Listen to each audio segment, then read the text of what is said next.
Apocalipse capítulo 2, vamos ler de 1 a 7, a carta à primeira igreja que Jesus escreve através de João. Essa igreja vai receber a carta à igreja de Éfeso, de 1 a 7. Escreve ao anjo da igreja que está em Éfeso: isso diz aquele que tem na sua destra as 7 estrelas, que anda no meio dos 7 castiçais de ouro. Eu sei as tuas obras, e o teu trabalho, e a tua paciência, e que não podes sofrer os maus, e puseste à prova os que dizem ser apóstolos, e o não são, e tu os achaste mentirosos. E sofreste, e tens paciência, e trabalhaste pelo meu nome, e não te cansaste. Tenho, porém, contra ti, que deixaste o teu primeiro amor. Lembra-te, pois, de onde caíste, e arrepende-te, e pratica as primeiras obras. Quando não, brevemente a ti virei, e tirarei do seu lugar o teu castiçal, se não te arrependeres. Tens, porém, isto, que aborreces as obras dos nicolaítas, as quais eu também aborreço. Quem tem ouvidos, ouça o que o Espírito diz às igrejas. Ao que vencer, dar-lhe-ei a comer da árvore da vida, que está no meio do paraíso de Deus. Palavra de Deus. Quantos querem ir para o paraíso de Deus quando chegar a ocasião? Senhor, nós lemos, temos o esboço, mas o Senhor tem as palavras. Queremos as tuas palavras, tão somente elas. Queremos o teu mover, tão somente ele. Queremos a tua vontade, tão somente ela. Os que concordam, digam glória a Deus. Tomem assento, em nome de Jesus.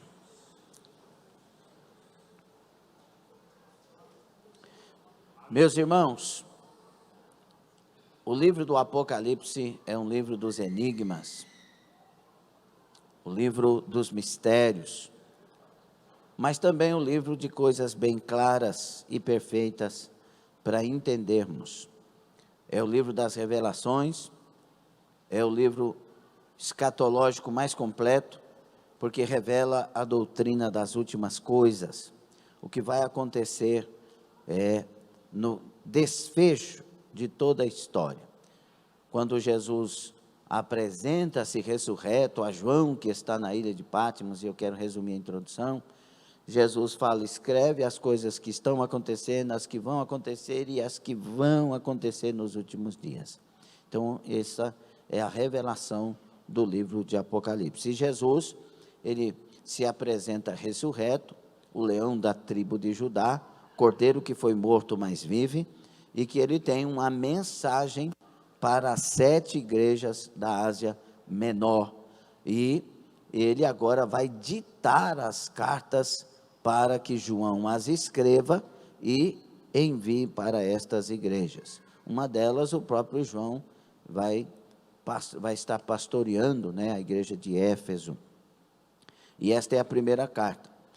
Os estudiosos dizem, alguma das linhas, nós temos várias linhas de interpretações da doutrina dos últimos dias.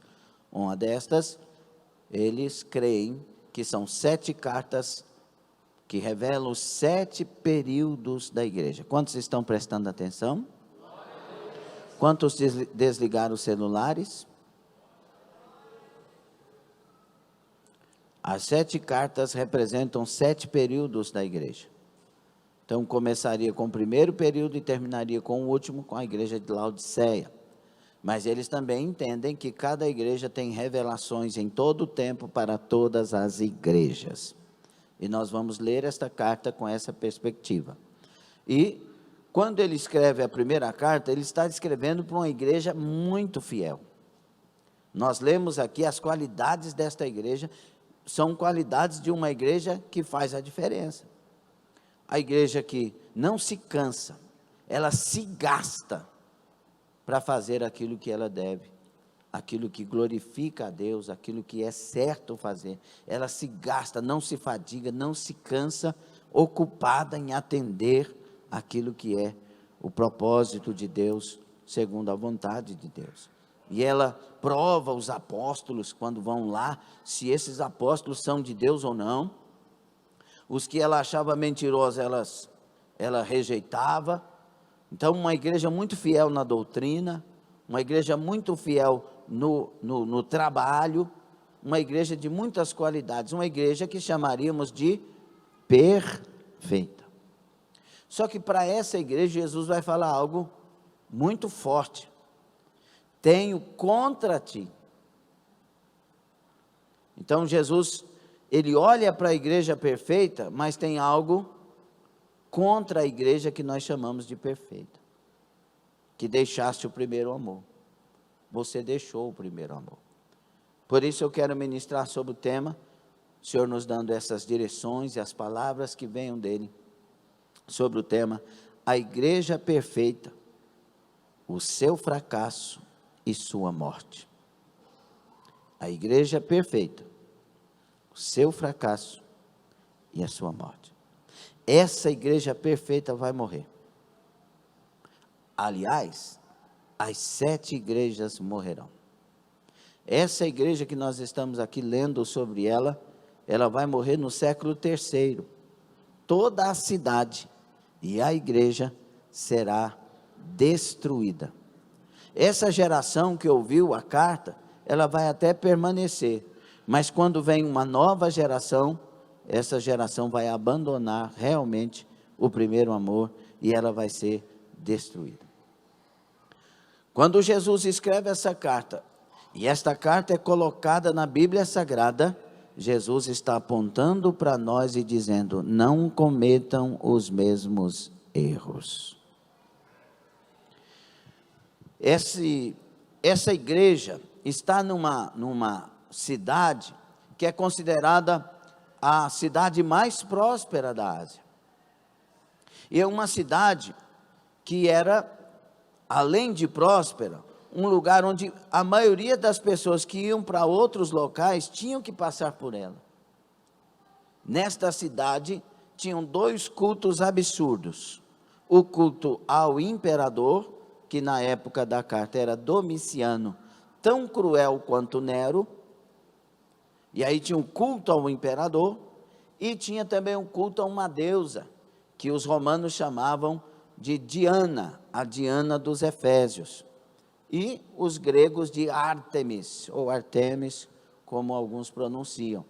E essa deusa, entre aspas, ela é que fazia girar as finanças naquela cidade. Os estudiosos dizem que aproximadamente 80 mil pessoas por mês passavam por aquela cidade e os cofres da cidade se enriqueciam.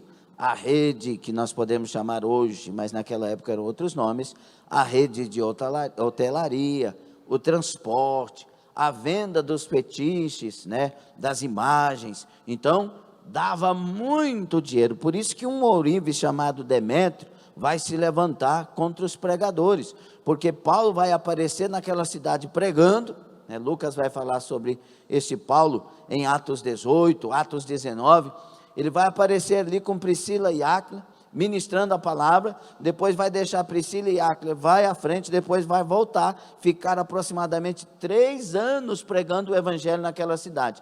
E é tão maravilhosa a pregação de Paulo naquela cidade, de Priscila e Áquila, que vão conhecer Apolo, que vão pregar para Apolo também, e Apolo vai se tornar o grande pregador, e é tão maravilhosa a pregação, que aquela cidade vai se convertendo ao cristianismo. As pessoas em Atos 19 vão levar os seus livros de magias para a praça e queimá-los todos ali. Uma conversão tão profunda, que a cidade agora vai enfrentar uma dificuldade financeira muito grande. Porque as pessoas vão parar de comprar fetiches. Quem converte ao Senhor não precisa de fetiches. Quem converte ao Senhor Jesus não precisa de mais nenhum Deus, porque Ele é o Deus verdadeiro que manifestou-se em glória. Então, alguns vão se revoltar com esses pregadores e vai criar toda aquela rebelião, porque eles pararam de ganhar os seus dinheiros. E muita gente não estão querendo Deus, eles estão querendo dinheiro. E vão enfrentar essas dificuldades. Quando Jesus vai escrever essa carta, nós estamos aqui 40 anos distante da inauguração, a abertura desta igreja. E Jesus vai escrever para uma igreja que antes tinha tanto prazer em fazer, mas agora já não tem mais.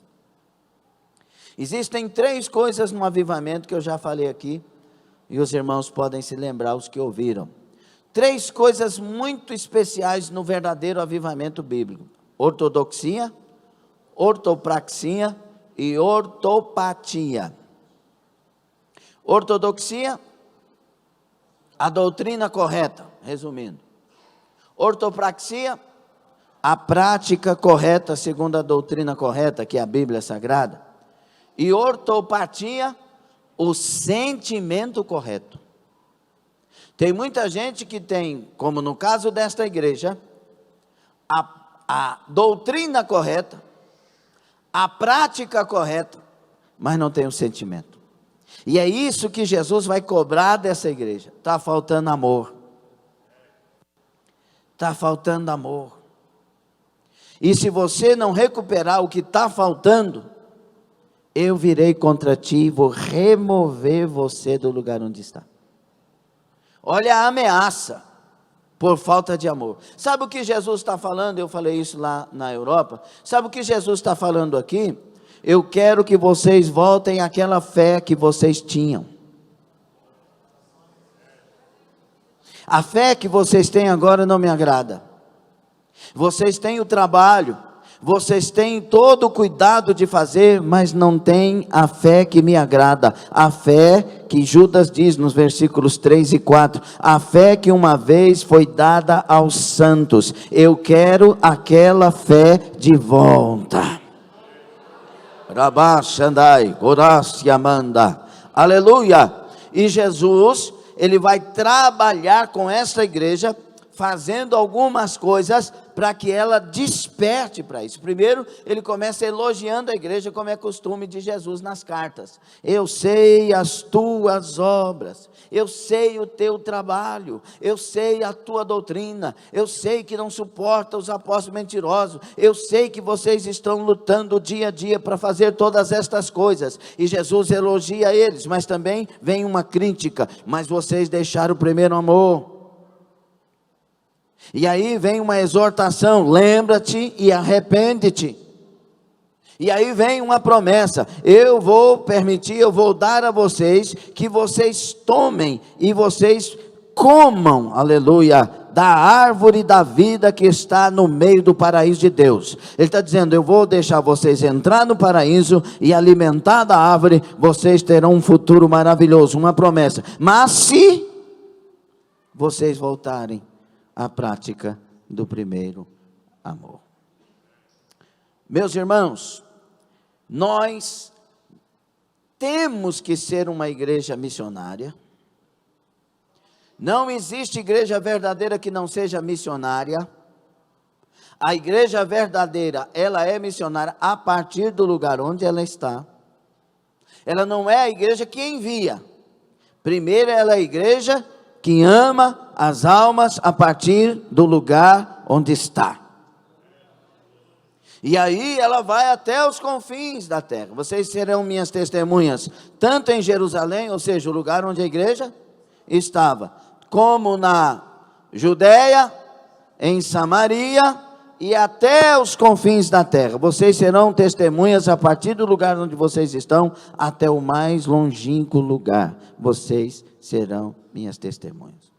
Vocês têm que fazer missões, vocês têm que ser missionários, e vocês têm que fazer com o suor do rosto, tem que sacrificar, tem que dedicar, tem que ir atrás, tem que correr atrás, tem que entrar na oração, tem que entrar no jejum, tem que fazer a busca mesmo, tem que perdoar uns aos outros, tem que fazer isso, mas acima de tudo isso, tem que ter amor.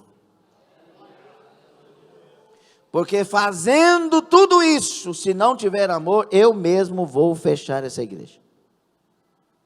E olha que ele está revelando que ele é o Deus que tem todos os pastores e todas as igrejas na palma da sua mão. E ele é Deus que está no meio da igreja. Eu fiz isso lá e eu quero fazer aqui para você despertar para algo muito especial. Entenda, vou fazer aqui um pedido. Zé Maria, por gentileza, venha por esse corredor aqui e fique aí no mesmo rumo mesmo, de pé, por favor.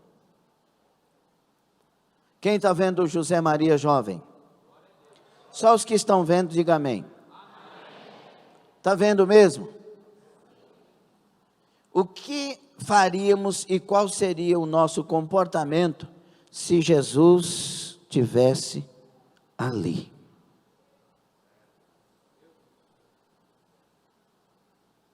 Imagine no lugar do Zé Maria, Jesus de pé no meio de nós.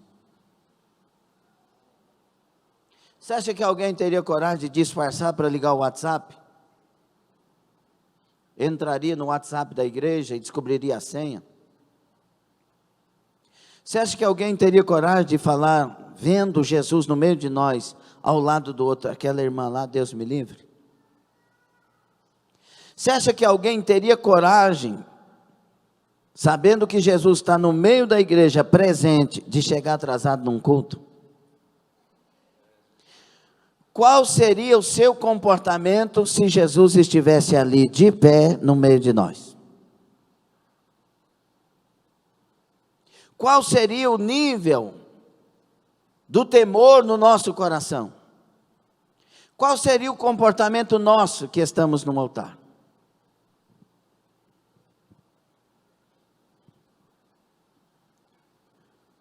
Olhe para o Zé Maria, por favor.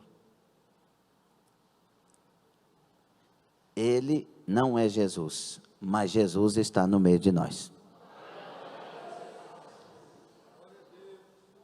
Ele passeia no meio da igreja.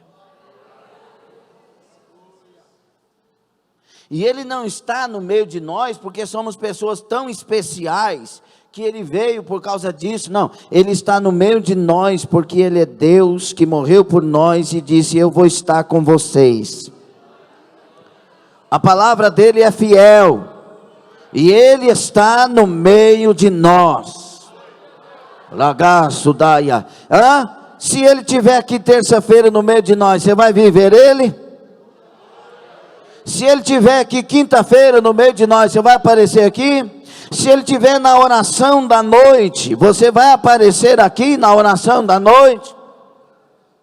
Essa é a questão. Jesus está cobrando desta igreja uma atitude de alguém que sabe que ele está conosco, que nós estamos servindo a ele, porque este era o nosso primeiro amor. A gente via para a igreja e já entrava na porta da igreja sentindo já alguma coisa maravilhosa, dizendo: esta é a casa do meu Senhor, eu vim ouvir ele falar comigo, e ele vai falar comigo, ele vai me tocar, eu quero sentir a glória dele nesse lugar. Cadassia mandarai. Mas muitas vezes nós mesmos obreiros subimos no altar parecendo que está subindo num outro lugar. Nós não temos mais a reverência que nós tínhamos antigamente, nós não temos mais o amor que nós tínhamos antigamente, nós não temos mais o respeito que nós tínhamos antigamente. Escute, esta é a casa de Deus, este é o lugar onde Deus escolheu para manifestar a sua glória. A casa dali também é a casa de Deus. Se é uma igreja do Senhor, ali também é a casa de Deus, a outra é a casa de Deus. Nós estamos numa cidade cheia de casas de Deus, e quando você entrar na casa de Deus, guarda os seus pés, guarda a sua língua, guarda os seus olhos, guarda a sua mente, tenha respeito, tenha reverência, seja verdadeiramente adorador.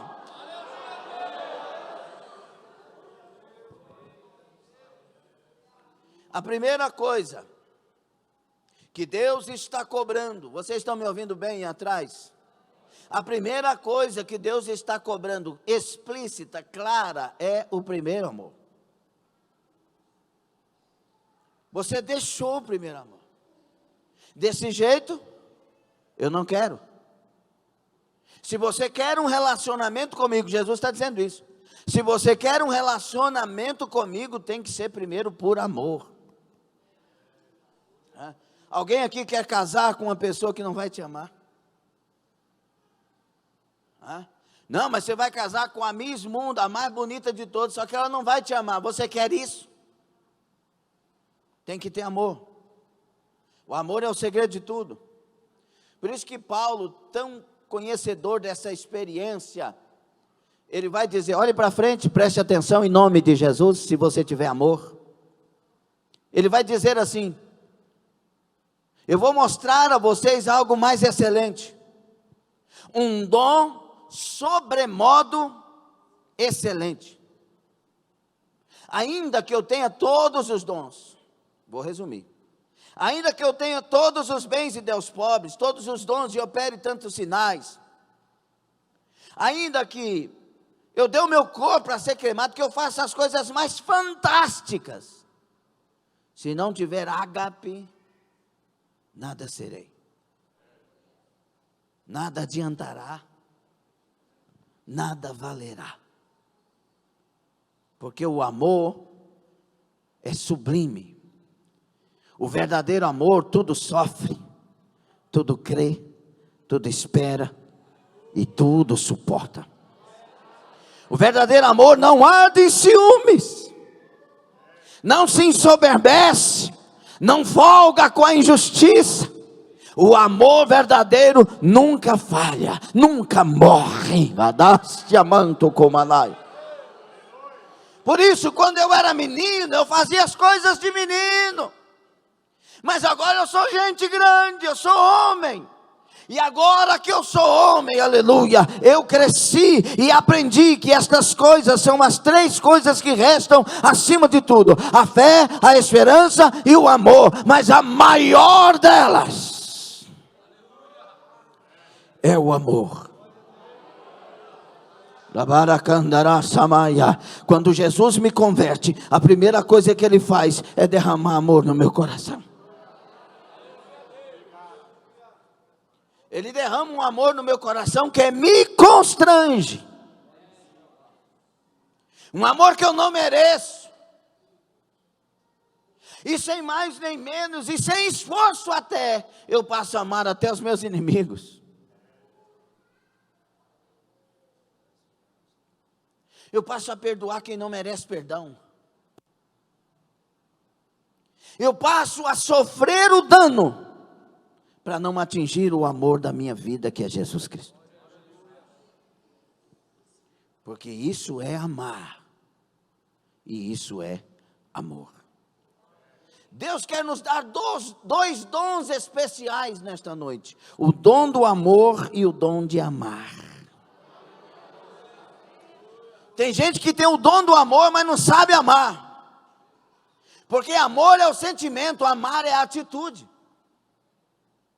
O amor é o sentimento, o amar é a prática.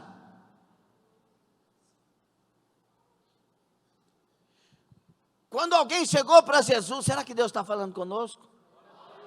Quando alguém chegou para Jesus e disse: mestre,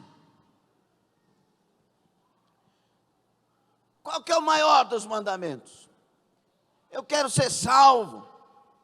Como é que eu faço esse negócio, Senhor?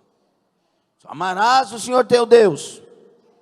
Primeiro mandamento: amarás o Senhor teu Deus, toda a sua mente, toda a sua inteligência, com toda a sua alma, com todas as suas emoções, com toda a sua força, tudo que você pode esforçar, com tudo que você é, você deve amar a Deus. Ramasurakamai. E aí vem o segundo mandamento, que não são três, mas para referenciar. E tem uma junção dos dois. Amarás a Deus dessa forma e ao próximo como a ti mesmo. E quem é o próximo? Ele vai falar em Lucas 10, do bom samaritano, que o próximo, daquele judeu caído e machucado, é o samaritano que ele odiava, que era chamado de inimigo. Então o próximo, daquele que eu devo amar, muitas vezes é aquele que eu posso pensar que é meu inimigo. Amar. Você quer a vida eterna? Tem que amar dessa forma. Não, mas eu nunca vou conseguir amar meus inimigos. Eu nunca vou conseguir amar dessa forma. Então se dobre diante daquele que derrama amor nos nossos corações. Passa a se humilhar diante dele. Diga: Senhor, eu não consigo, mas eu preciso. Eu não consigo, mas eu quero. Eu não consigo, mas tenha misericórdia da minha vida. Derrama amor no meu coração. Derrama amor na minha alma. Senhor, por favor, não esqueça de derramar amor. Se tudo é pela graça, e é mesmo, então tem que começar com joelhos dobrados, tem que começar com humildade diante daquele que derrama graça. Está difícil de amar? Busque graça. Está difícil de perdoar? Busque graça. Está difícil de continuar? Busque graça. Está difícil de orar? Busca graça. Está difícil de jejuar? Busca graça. Porque no primeiro amor não temos dificuldades com isso. Não temos. No primeiro amor, nós entramos na igreja, debaixo até de muitas lutas, mas o sorriso, ó, estou na casa do Pai. As pessoas ficam dizendo: tadinho, é bobinho, né? Novo convertido. Pois é, se deixar de ser novo convertido, Jesus levanta contra. Porque para nós, novo convertido, muitas vezes é bobo. Para Jesus é fiel. Agora diga comigo: não existe amor sem temor. Vamos rechear melhor. Não existe amor de Deus em mim sem temor de Deus em mim.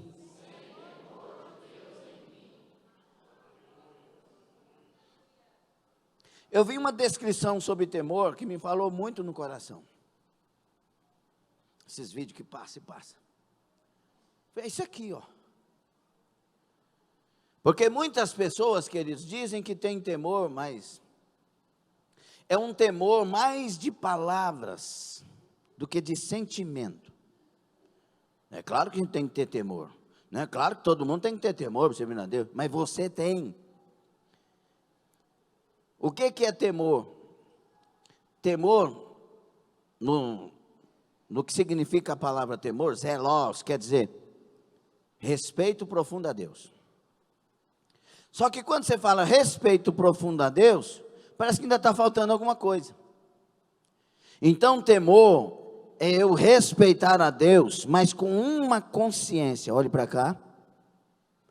Respeitar a Deus com uma consciência. Ele está mais perto de mim do que eu imagino. Aí eu vou para um exemplo.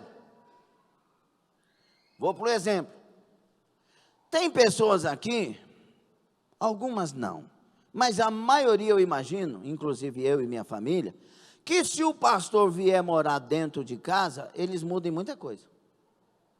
Sim ou não? Não estou ouvindo?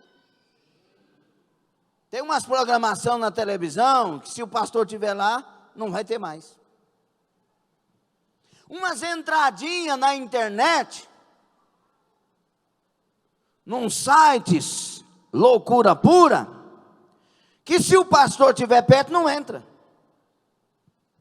Umas palavrinhas que saem da boca, que se o pastor estiver perto, não fala. Verdade ou mentira, por favor? Umas certas roupinhas que a gente veste, estou falando para quem tem temor, quem não tem é outra história, que se o pastor estiver perto, não consegue vestir. Verdade ou mentira? Só que aí tem um problema. O pastor não está, mas Jesus está. A presença de Jesus está lá no quarto, lá no banheiro, lá debaixo daquela árvore. A presença de Jesus está no computador. A presença de Jesus está na televisão. Deus enche o céu e a terra com a sua glória. A presença de Jesus está quando o casal está falando mal do pastor, falando mal da pastora, do obreiro, da obreira, do irmão, da irmã, do jovem, do adolescente. Jesus está lá. E por que alguém continua falando e fazendo o que não deve? Porque não tem temor. Porque temor é a noção da presença de Deus comigo. Repitam.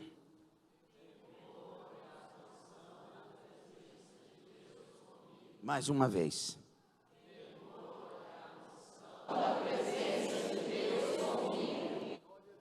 E eu quero te dizer uma coisa: o Jesus da Bíblia não é liberal. O Jesus da Bíblia é super, hiper, para você entender e eu entender, equilibrado.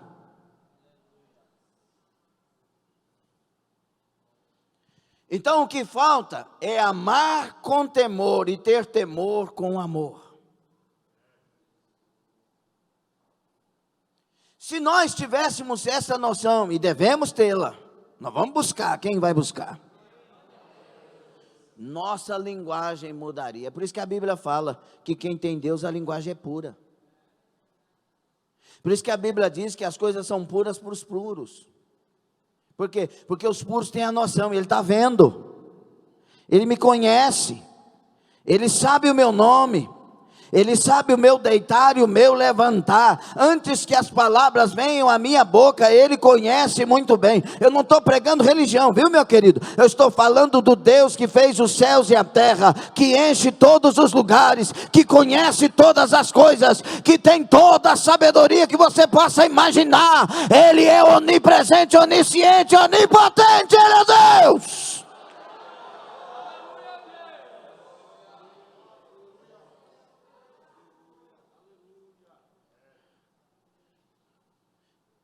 O que Jesus está falando com essa igreja que nós temos como perfeita, sim ou não?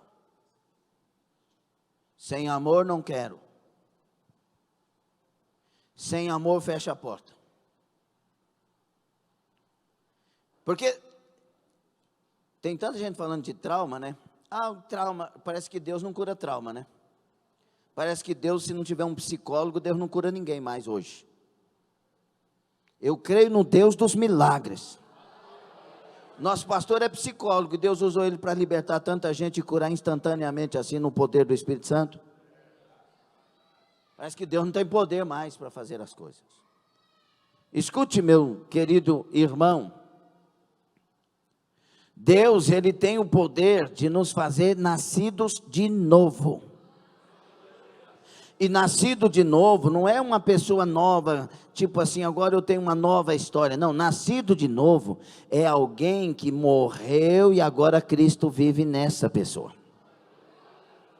Cristo vive em mim. Eu tenho que usar essa frase, Cristo realmente vive em mim. Então quando Cristo vive em mim, Zé Irão, quando Cristo está em mim, aí eu vou amar como Cristo, vou perdoar como Cristo, eu vou fazer como Cristo. Por isso que a grande batalha da igreja de hoje, irmã Sedney, é não perder a presença. Escute, olhe para frente em nome de Jesus. Não é falar da presença, é ter a presença. Não é ser visitado pela presença, é ter a presença. Não é ser um pregador que vai falar todos os versículos, 31 mil versículos, 173, dependendo da versão da Bíblia. Ele sabe todos os versículos, todas as passagens. Ele sabe no hebraico, no grego, no acádico, no aramaico. Ele conhece todas as línguas da Bíblia, o significado, o plano de fundo. Ele sabe tudo da Bíblia. Mas se não tiver amor, não tiver a presença, isso é lixo.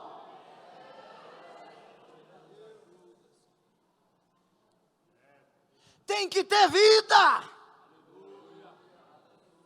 Não é nem ter a eloquência que eu estou usando aqui, porque eu sempre sou assim, pronto. Cada um tem um jeito de ser. Eu sou assim. Mas tem gente que tem eloquência, mas não tem a presença. Sabe trabalhar com o povo e alegrar o povo, mas o povo sai vazio. Tem que ter a presença. Quem move é a presença. Quem faz acontecer é a presença. Cadácia Maia. A presença é o Espírito Santo em nós. É o Espírito Santo agindo. É o Espírito Santo operando.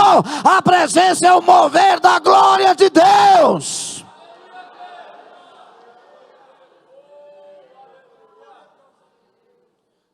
A presença tem que permanecer. Se Deus estivesse atrás de quem sabe muito, Ele só salvar os cientistas. Falando nisso, Adalto Lourenço partiu para a eternidade, né? Um grande defensor do criacionismo bíblico, um homem de Deus, um cientista criacionista muito abençoado, partiu para a eternidade com 62 anos aproximadamente. Que Deus console e conforte a família, mas foi um homem que fez muita diferença. Se Deus tivesse interessado em ciência, Ele salvaria os cientistas. Os cabeças lá de Harvard, Massachusetts, tantos lugares. Não. Deus quer que a presença dEle venha para nós. E Ele quer usar as coisas que não são, para confundir as que são. As pequenas, para confundir as grandes. Ele quer usar quem não sabe, para fazer saber. Quem não tem, para ter. Quem não é, para ser. A da caixa daia. Deus quer voltar a operar na terra, levantando os improváveis. Arácia magandaia. Deus quer voltar a operar na terra, indo lá nos Galileus, nos roceiros, e salvar e encher e fazer diferença na terra.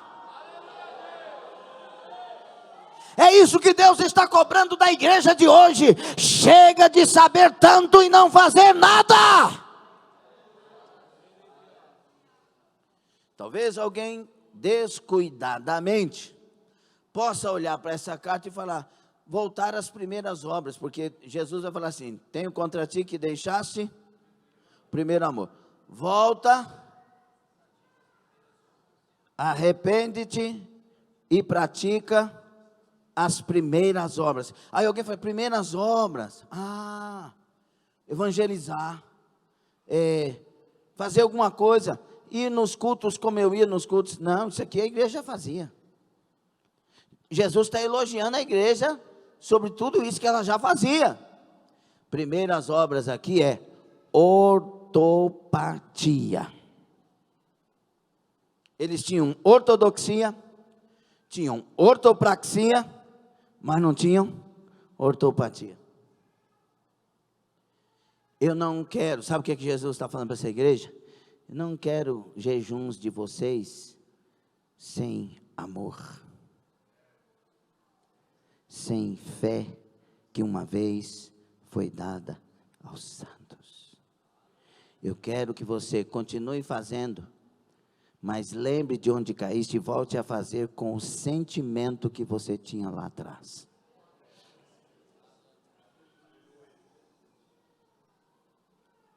Sejamos honestos, muita gente, em muitas ocasiões, vão na igreja para descarrego de consciência, descargo. Porque o pastor vai estar lá.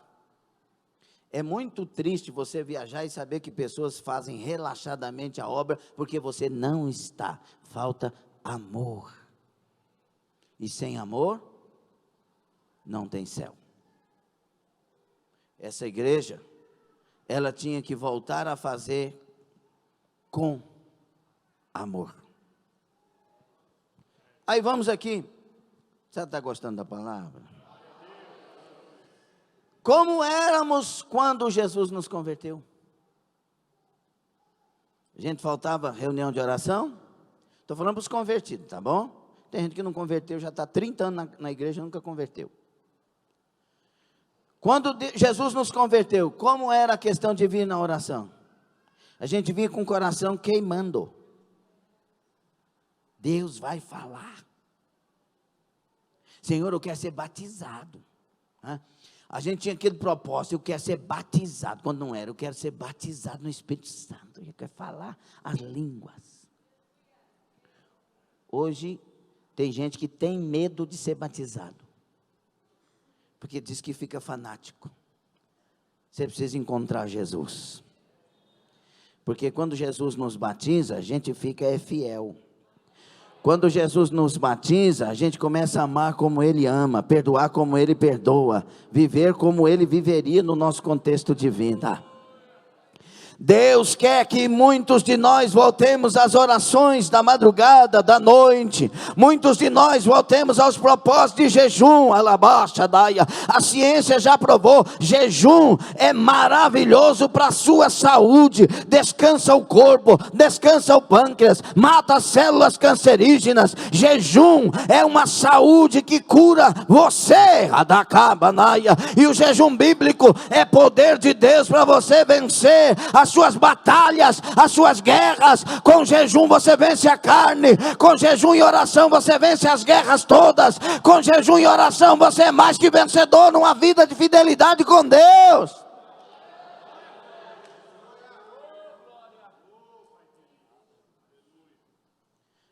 Jesus quer que a gente volte.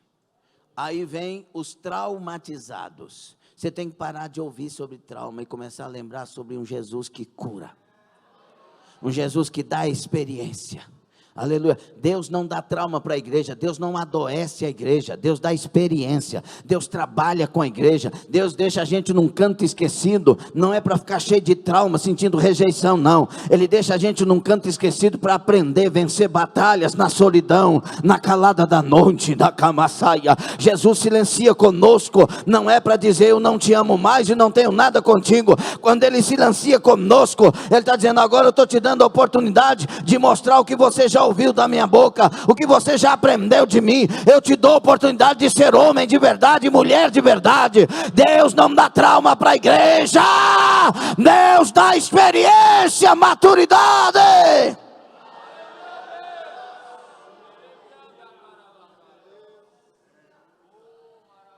Quer experimentar a vitória? Olha para os seus traumas e diz, Jesus está me ensinando a curar pessoas. Jesus está me ensinando a ter resistência. Jesus está me ensinando a vencer gigantes. A igreja tem que parar de ver as coisas como trauma e começar a ver como provas. Provas que me aprovam.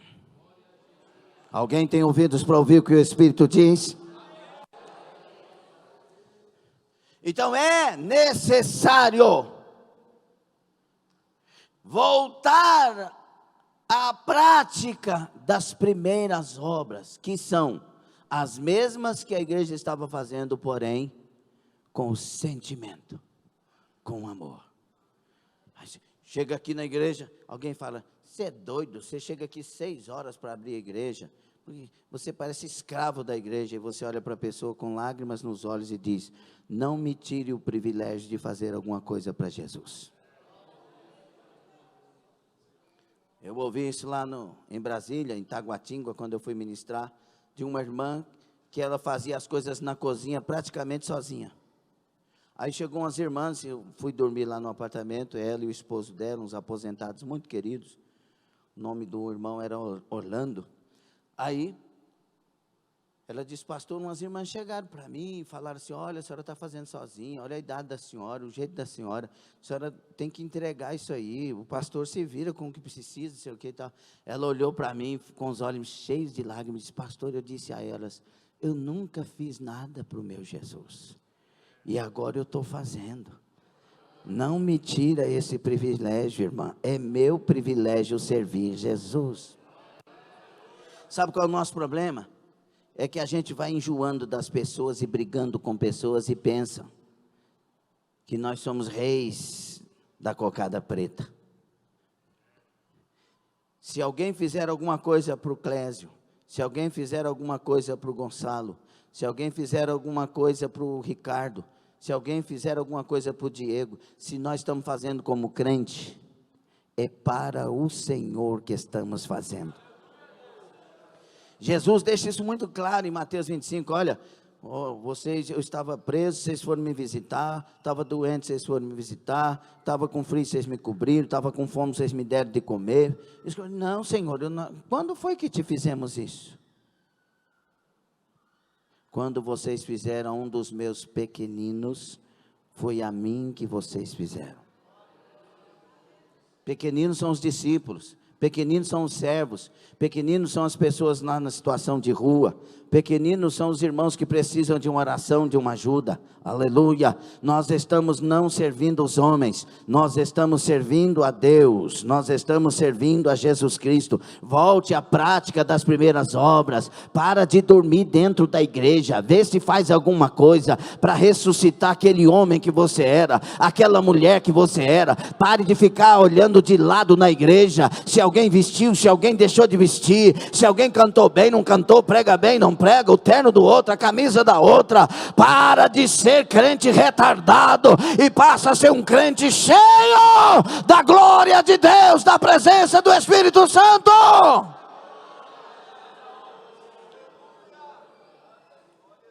Está difícil de entender? Jesus falou, volte à prática. Volte à prática. Mas estavam fazendo, mas sem amor, sem sentimento. Tem algumas coisinhas que conduzem a igreja, que nós temos que guardar. A primeira coisa que deve conduzir a igreja, preste atenção, amor. Qual a primeira coisa que deve conduzir a igreja? Eu já dei estudo aqui sobre amor. O amor de Deus é uma coisa, dos homens é outra. O amor do homem só ama quem ama ele. Ou vai fazer alguma coisa por amor, mas porque tem retorno. Quando não tem retorno, a maioria não faz. O amor de Deus é diferente.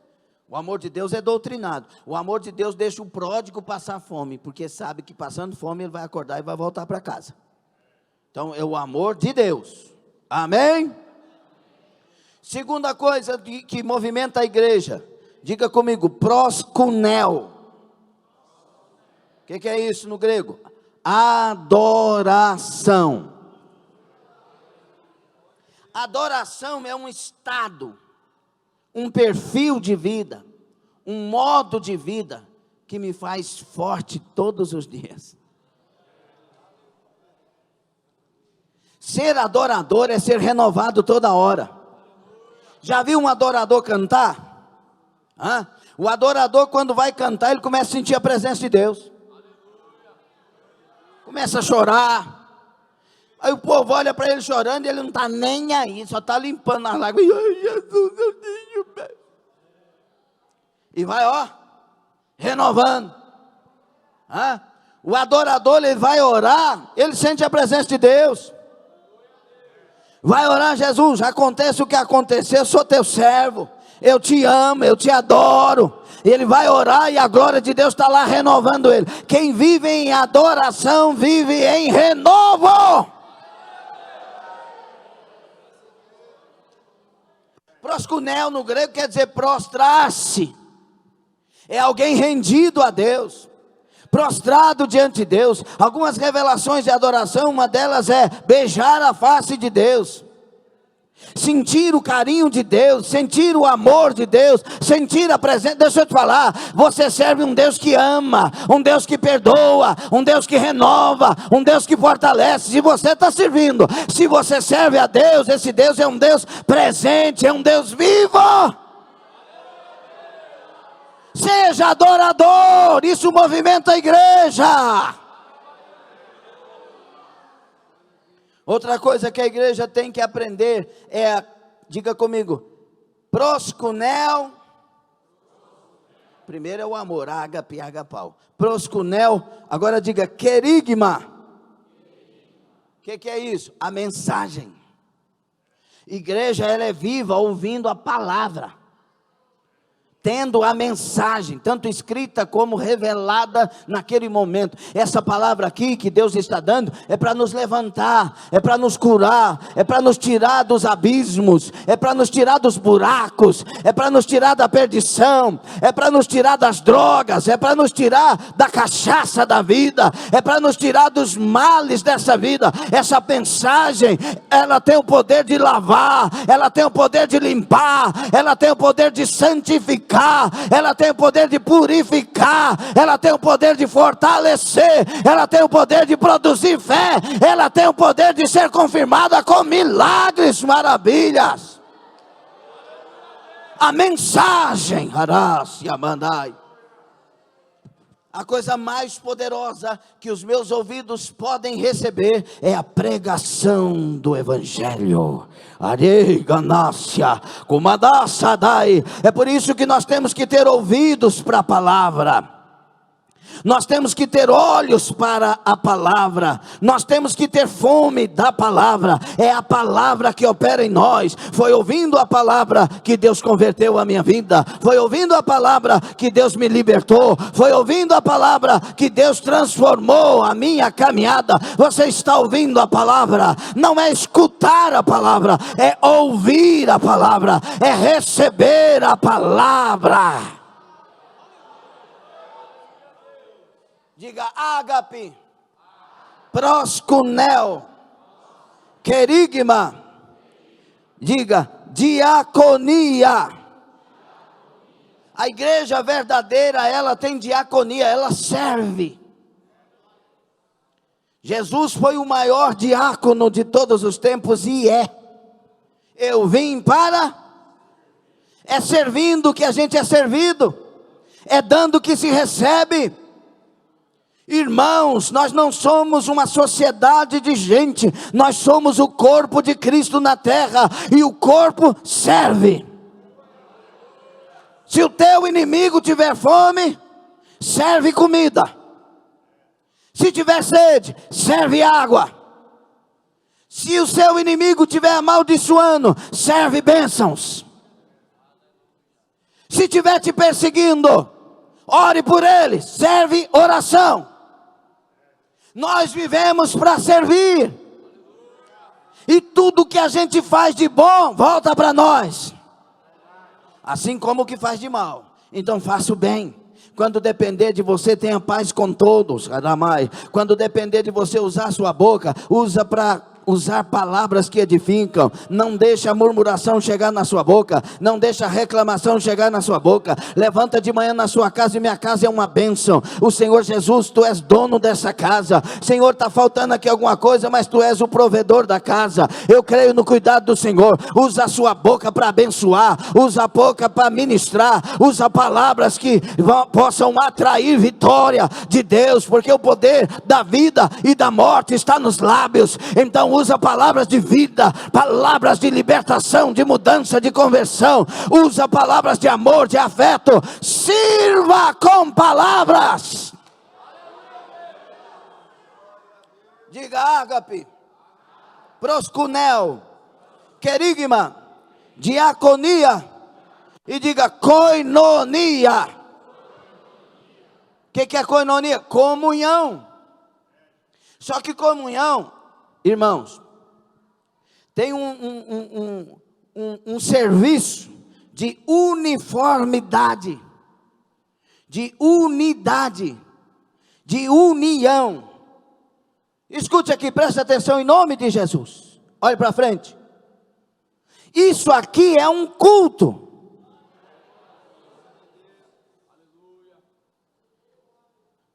E o que é culto em koinonia? Nós temos um só propósito no culto: adorar a Deus, ouvir a Deus, receber a palavra de Deus, ser instruído por Deus, ser curado por Deus, levantar para a glória de Deus, continuar para a glória de Deus, pensar a mesma coisa, sentir a mesma coisa, pois nós estamos em plena comunhão. O que acontece na comunhão? A glória de Deus se derrama.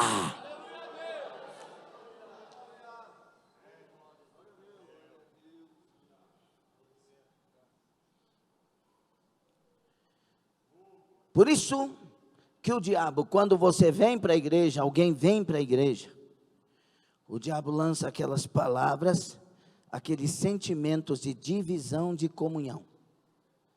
Tem gente que termina um culto, vai para o carro. Tem comunhão com a igreja? O marido fica na igreja. Mas eu estou no carro, porque eu não quero nem ver essas irmãs. Você precisa aceitar Jesus. Se converter. Porque o corpo de Cristo tem comunhão. Unidade. Qual que é a irmã mais difícil da igreja? A trifena. O que eu faço com a trifena, pastor? Vamos expulsar ela da igreja? É a que mais tem que ser amada.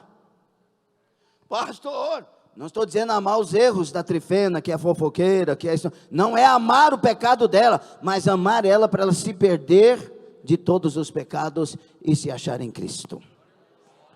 Porque tem que ter comunhão. Nós estamos atrás de comunhão. O pastor prega bravo. Ai, pastor, que palavra dura que o senhor está pregando. Palavra dura para quem não quer ter aliança com Deus. Mas quem quer ter aliança com Deus está recebendo a palavra e está comendo ela.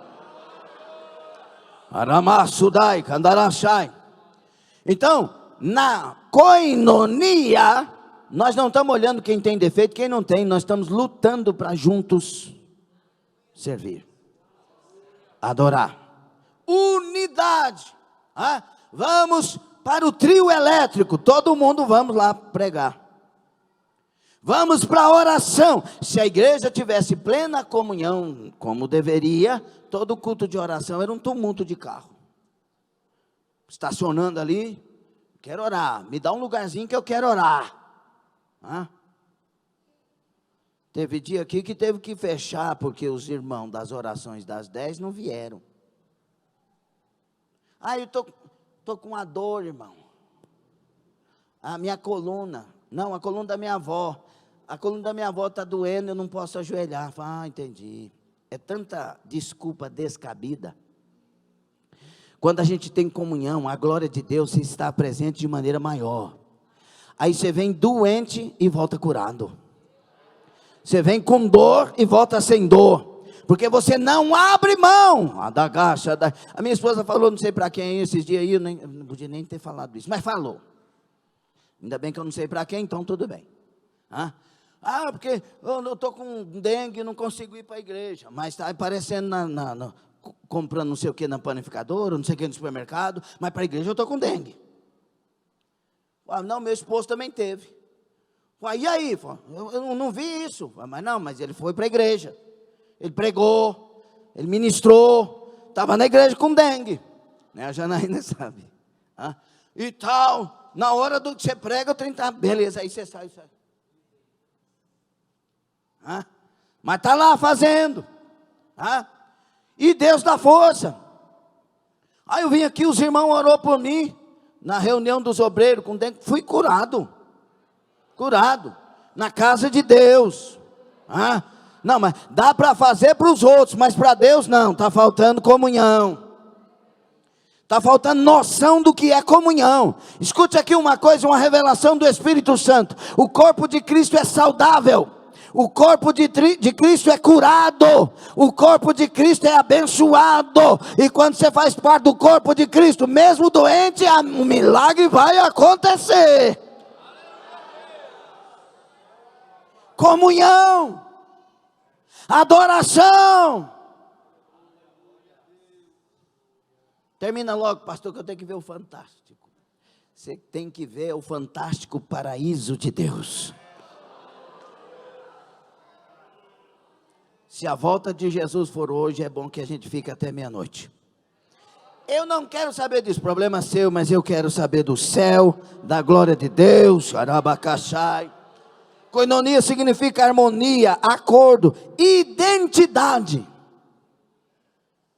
Quer ser de Deus? Quer que alguém veja que você é de Deus? Koinonia. E por último, diga comigo, ágape, proskunel, querigma, diaconia, koinonia. Por último, diga oikonomia. O que é isso? Mordomia. A palavra mordomo vem de oikonomos. E oikonomia é mordomia. O que é isso? Saber cuidar daquilo que Deus me dá. Oiko é casa. Nomia vem de economia. Administração. Deus te deu a presença dele? Nossa, que desânimo. Deus te deu a gloriosa presença dele. Então cuida.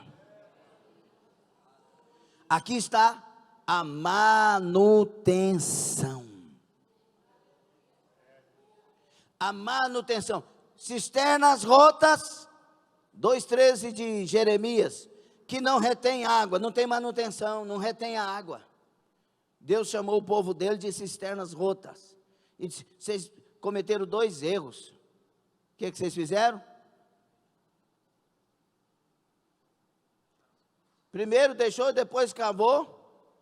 Deixaram a mim, ele fala assim, um manancial de águas. E cavaram para si cisterna rota, que não retém água. Você não precisa de mexer com cisterna, eu sou o manancial. Você não precisa de vir buscar a minha presença aqui na vigília. Você já tem que ter ela e vir para a vigília e derramar ela. Aleluia. Glória a Deus. Alguém entende isso, pelo amor de Deus? Nós temos que ter esta mordomia ou economia. Nós temos que ter a manutenção. Uma vez Deus deu a fé aos santos, uma vez só. Então guarda ela, pratique essa fé. Pastor, mas eu estou cheio de problema. Sem fé você vai se arruinar. Agora encha-te de fé no meio dos problemas. Pastor, eu estou com dificuldade. Levanta para Deus no meio da dificuldade. Pastor, eu estou no deserto. Tem nuvem de Deus no deserto. Pastor, eu estou na gélida noite da minha vida. Tem fogo de Deus na gélida noite. Levanta!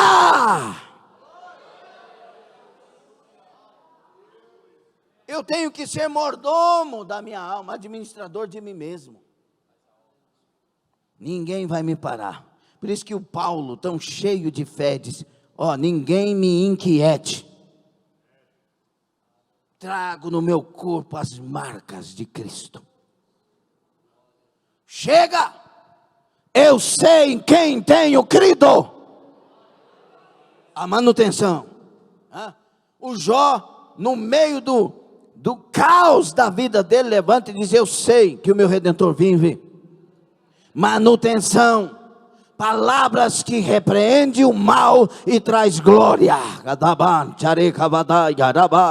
Aleluia. Paulo e Silas dentro da prisão queria manutenção da fé, manutenção da alma ligada em Deus. Eles estavam presos. O texto não diz que Paulo queria ser liberto daquilo tudo. No texto não diz que Paulo estava preocupado com outra coisa. Mas Paulo, o texto revela que estava preocupado em adorar a Deus no meio do caos, no meio da luta, no meio da dor. Silas, vamos cantar para Deus. Ele não disse: vamos cantar que Deus abre a porta, vamos cantar que Deus tira as correntes. Não, ele diz: Paulo, vamos, Silas, vamos cantar para Deus, vamos adorar a Deus, vamos dignificar e glorificar a Deus, vamos para a manutenção da adoração. Eles foram surpreendidos. Quando começaram a cantar, a glória de Deus derramada foi. Manutenção. O que é que Deus te deu que você perdeu na caminhada? Tudo que nós perdemos na caminhada com Deus tem jeito de recuperar. Repita a frase. Repita bem forte a frase. 1, 2, 3.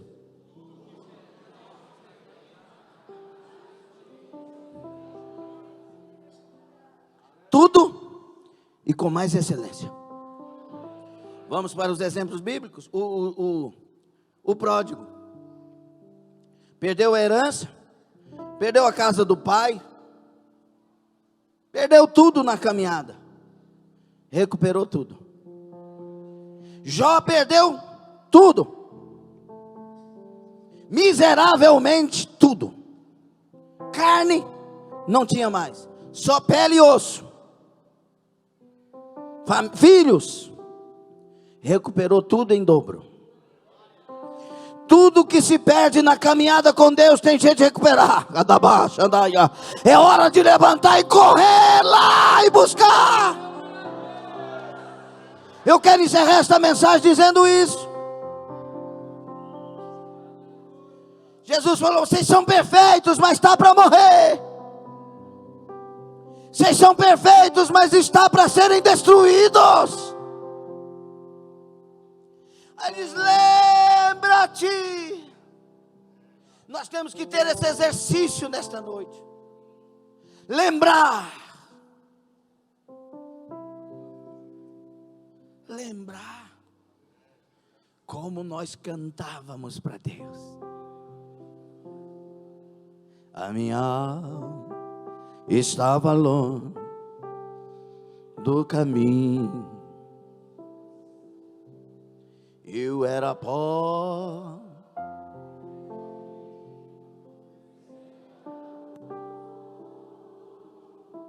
mas Jesus transformou minhas trevas. Quando Ele estender a sua mão. Quando Jesus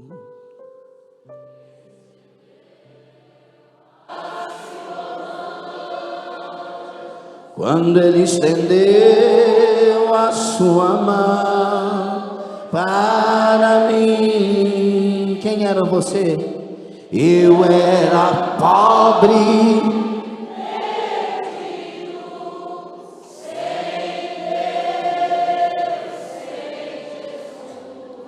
quando Ele estender a sua mão.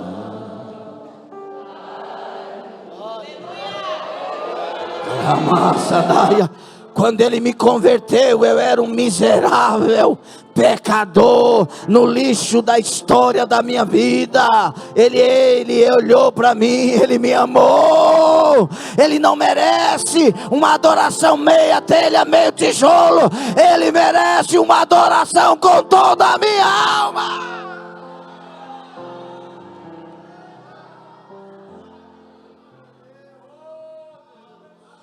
Sabe o que Jesus está dizendo? Ó minha igreja, lembra-te, pois, de onde caíste. Sabe o que Ele está dizendo? Volta lá. Volta lá. Essa cara amassada não consegue adorar a Deus, porque você saiu de lá onde você não deveria ter saído. Ainda que Ele me mate, nele esperarei. Volta lá. Você se perdeu no caminho. Você deixou a adoração ficar no caminho. Você deixou a santidade ficar no caminho. Você deixou o primeiro amor ficar no caminho. Volta lá e busca. Tudo que nós perdemos tem como recuperar. E Ele pode nos dar o dobro daquilo que perdemos. Volta lá, volta lá.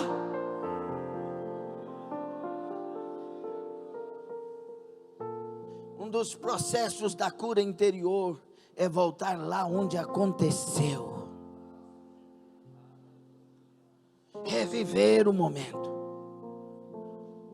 Quiseram me roubar, Jesus.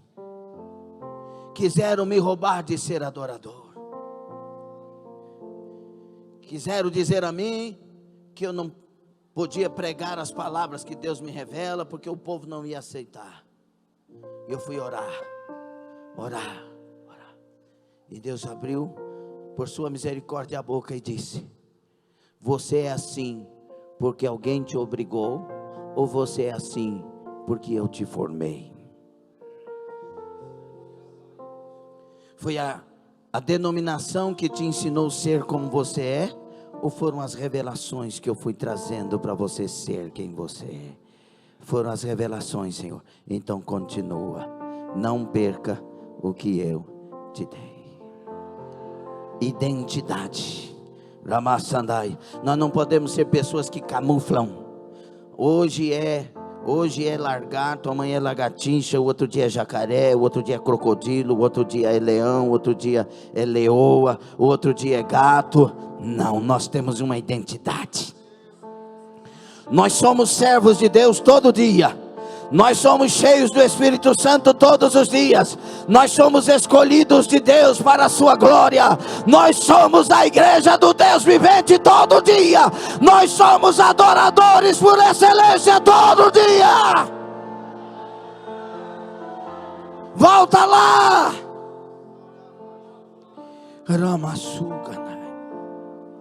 Sabe o que Jesus, quando Jesus disse assim: volta, arrepende, volta a praticar as primeiras obras. Se não, virei contra ti e removerei o seu castiçal. O que é um castiçal? Quando que um castiçal, Pedro, perde o seu valor? Quando ele deixa de produzir a sua luz. O castiçal tem que brilhar.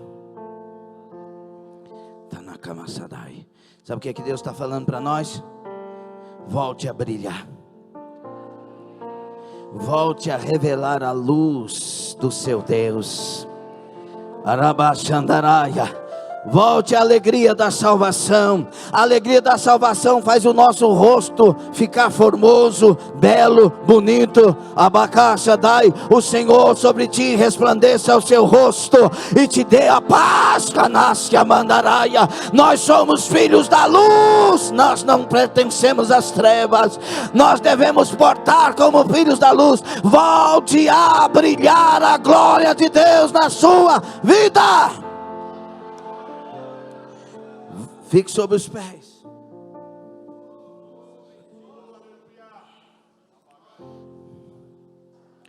A partir de hoje, eu quero que os obreiros subam esse altar para fazer diferença de adoração nesse altar. Eu não quero cara feio no altar. Pastor, problema é meu. Não, o problema é da igreja, porque Deus nos chamou para resplandecer Jesus no altar.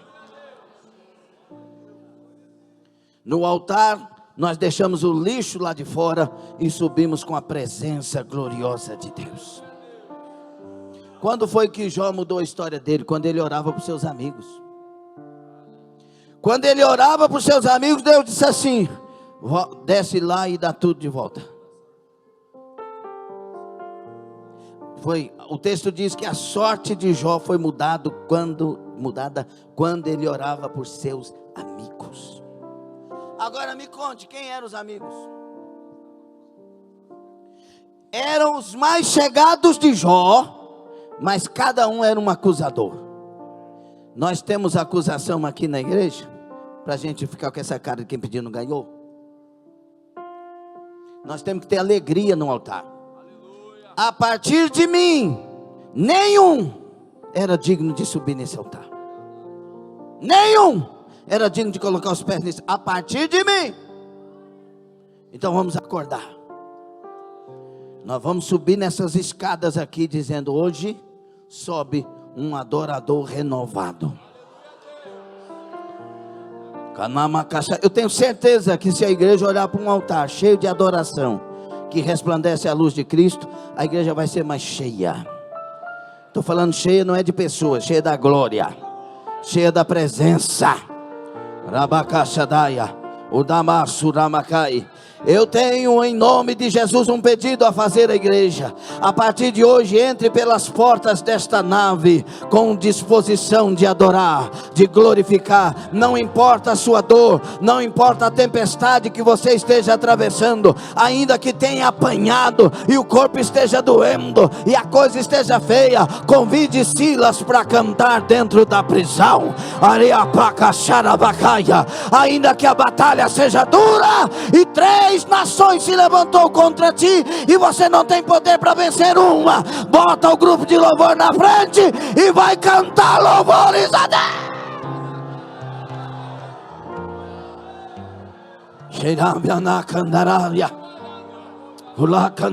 Quando uma irmã te tratar mal, olha para a irmã e tenha na sua alma alegria. Agora eu posso pagar o mal com o bem. Eu posso mostrar a diferença. Quem teve um encontro com Deus foi você. Você tem o privilégio de mostrar a diferença.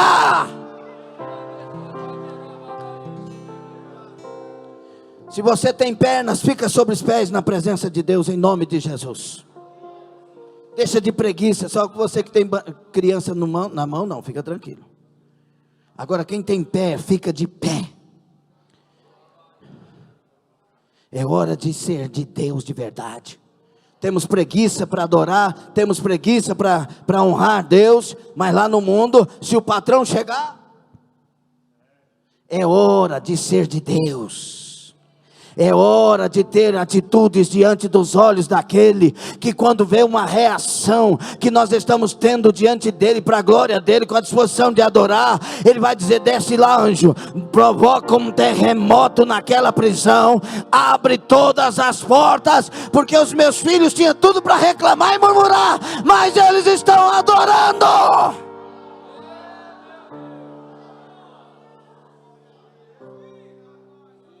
Não me tenham por mal, me tenham por conselheiro, me tenham por um homem que conheceu Deus de uma maneira que aprendeu, que é tendo vida diante dele, que nós somos verdadeiramente legítimos. Você não está numa seita, você não está no espiritismo baixo, você não está numa sociedade de gente caída, você é igreja, você é servo, você é serva, a glória de Deus está na casa. Volte a brilhar. Eu estava pregando em Manacor. Não, essa ocasião foi em Palma de Maiorca, que é a capital lá da região. Manacor foi no dia anterior. Aí Deus fez uns milagres lá para a glória do nome dele. Aí tinha um pessoal que tinha problema de coluna, não foi curado. Aí eu disse assim: em nome de Jesus, abaixa dizendo: em nome de Jesus estou curado. Vai, em nome de Jesus estou curado. Aí as pessoas começaram a fazer: em nome de Jesus estou curado, em nome de Jesus estou curado. 3 foram curados na hora. Como que você manda alguém que tem problema de coluna se dobrar? Porque Deus honra, Deus cura, Deus quer ver atitudes de fé. Não é hora de ter preguiça diante de Deus, é hora de ter atitudes de adorador. Adorador.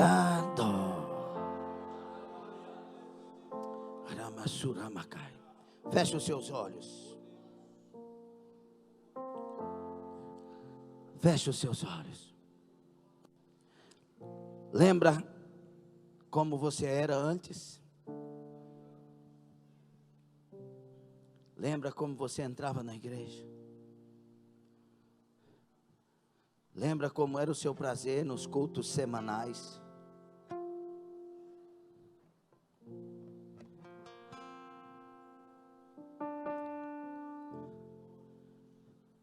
Lembra como era a sua vida de oração? Seus jejuns?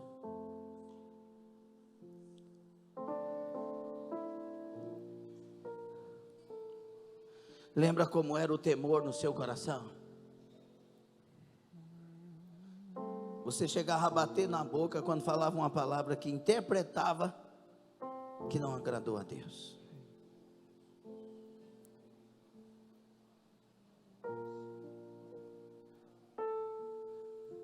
Lembra dos sonhos que você tinha com Deus?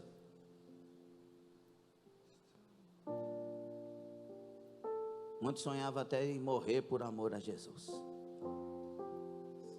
É hora de voltar. Se você notar nessa noite, os hinos que foram entoados falavam de amor. Deus está nos chamando para voltar a amar como amávamos, a Deus, ao próximo. Amar, evangelizar. Amar, orar. Amar, jejuar. Amar, se santificar. Amar, falar de Jesus. Deus quer que a gente volte ao primeiro amor, à primeira adoração, ao amor primeiro que tínhamos pelas pregações, ao primeiro amor de servir, ao primeiro amor da comunhão, ao primeiro amor da mordomia, ao primeiro amor de querer que as pessoas vissem Jesus em nós. Quero voltar, a minha alma quer voltar. Eu quero voltar às primeiras obras. Eu quero voltar a entrar na igreja adorando. Eu quero voltar a perdoar com facilidade. Eu quero voltar a ouvir as mensagens e, colocando-as em prática, sair adorando Jesus. Eu quero voltar a amar o meu esposo como eu amava. Eu quero voltar a amar a minha esposa como eu a amava. Eu quero voltar ao amor aos meus pais, o carinho que eu tinha com os meus pais, o respeito que eu tinha aos meus pais. Eu quero voltar a amar a minha filha, ao meu filho, como eu amava com o coração puro. Eu me arrependo, Senhor. Eu me arrependo de, na caminhada, ter deixado as coisas mais puras. Eu quero que seja arrancado de mim as impurezas. Eu quero amar sem preocupar.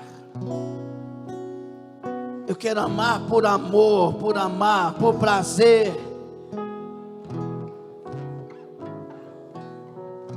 Eu quero voltar. Me ajuda a voltar, Senhor. Me ajuda, me dá graça para voltar ao primeiro amor, Senhor, às primeiras práticas.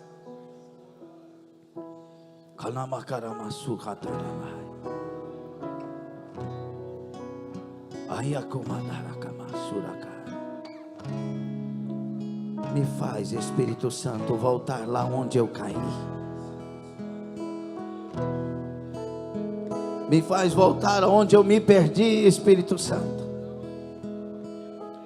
Me leva à lucidez de entender onde isso aconteceu, porque eu não quero mais ficar como eu estou. Eu quero voltar ao início de tudo e te amar como eu amava.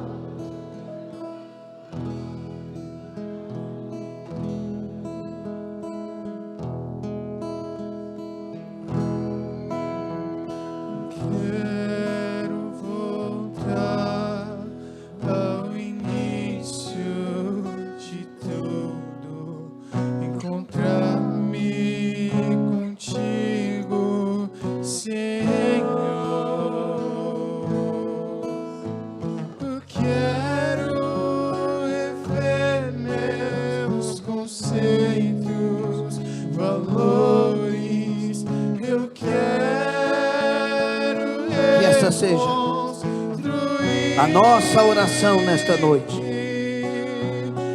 Vou regressar ao caminho, vou ver as primeiras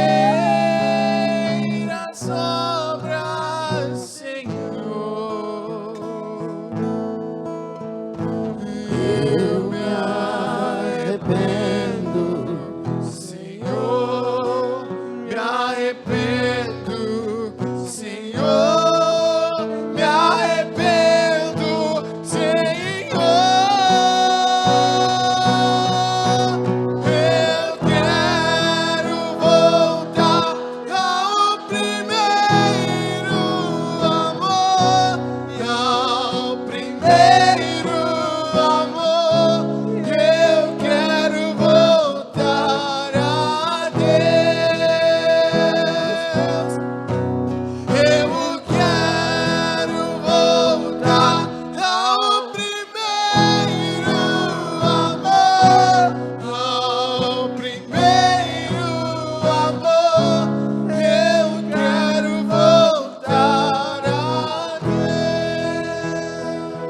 Eu me lembro que quando a gente chegava na igreja, o coração estava ardendo.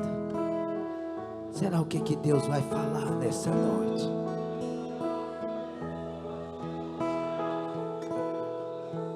Senhor, revela-te a mim mais uma vez.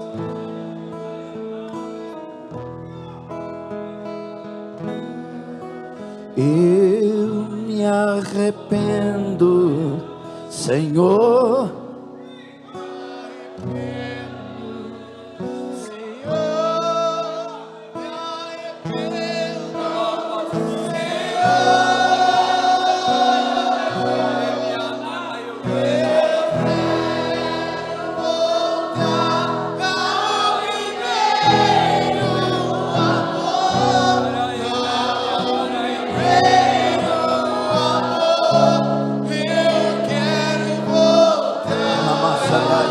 Todos de olhos fechados. Se você porventura sente vontade de sair do seu lugar e abraçar alguém que você precisa abraçar, arrependido, demonstrando amor, demonstrando misericórdia e pedindo misericórdia. Esse é o clima de reconcílio. Reconcílio com Deus e reconcílio com o próximo. Talvez você precise abraçar seu pai, sua mãe. Escute, uma mãe nunca merece ouvir sua filha maltratando ela, seu filho desprezando-a. Um pai não merece ouvir o seu filho, a sua filha, o rejeitando, xingando. Uma esposa não merece que o seu esposo a maltrate. Um esposo não merece que a sua esposa use palavras que denigram ele. Um clima de cura, um clima de restauração. A partir de hoje seremos uma nova igreja. Uma igreja que ama, que não ama somente os perdidos, mas ama os achados, que não quer ir somente atrás dos que estão perdidos, mas querem ter comunhão com os achados.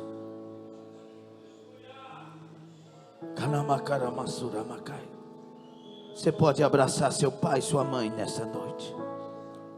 Você pode ir lá onde um irmão, uma irmã da igreja que você precisa abraçar.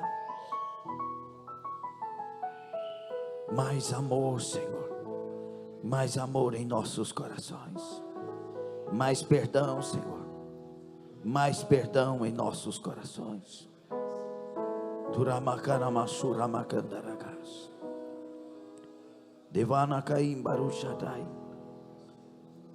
Para merecer o amor de Deus, tem que ter amor no coração.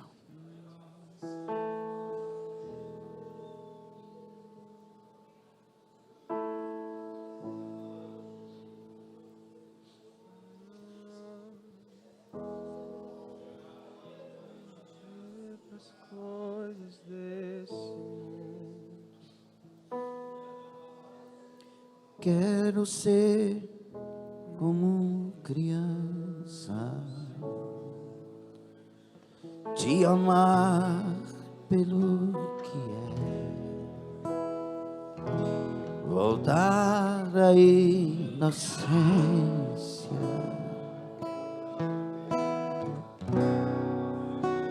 e acreditar em ti.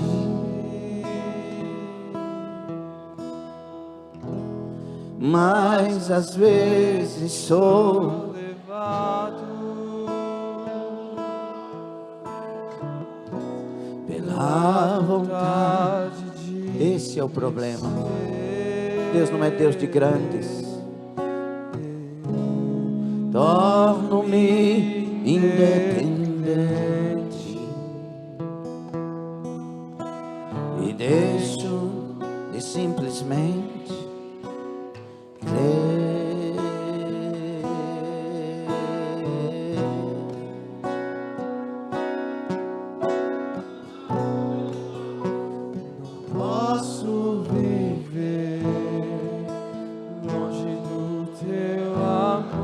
tem amor sendo derramado. Senhor, Diga: posso viver longe do teu afago, Senhor, não posso viver longe do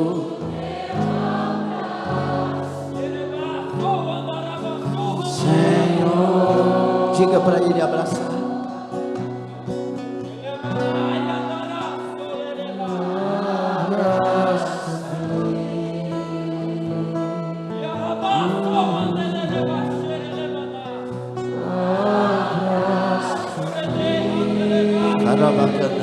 Sinta o amor de Deus. Abraça-me, Senhor Jesus, com os teus braços de amor.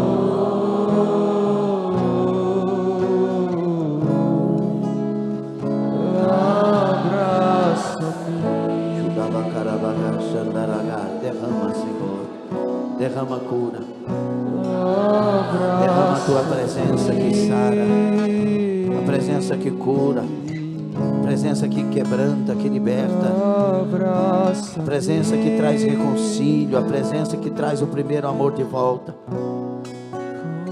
a presença, Senhor, que nos faz imitadores do Senhor. Levanta as suas mãos e receba o azeite de Deus, a presença de Deus.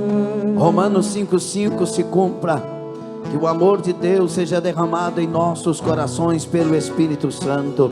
Receba o amor de Deus no seu coração. A partir de hoje você vai amar com um amor mais puro, um amor mais de Deus. A partir de hoje você terá a liberdade de amar, de perdoar, de entender, de compreender. A partir de hoje um amor será tão especial no seu coração que o temor estará ao lado deste amor. A noção da presença constante de Deus na sua vida. Receba esse amor, receba o derramar desse amor, receba o derramar desse amor, receba a graça desse amor, receba a presença. Esse amor tem nome, o nome dele é Jesus Cristo, o amor de Deus. Jesus Cristo é o primeiro amor, Jesus Cristo é a primeira fé, Jesus Cristo é a palavra, Jesus Cristo é a comunhão, Jesus Cristo é a adoração, Jesus Cristo é tudo. Receba Jesus. Abraça-me.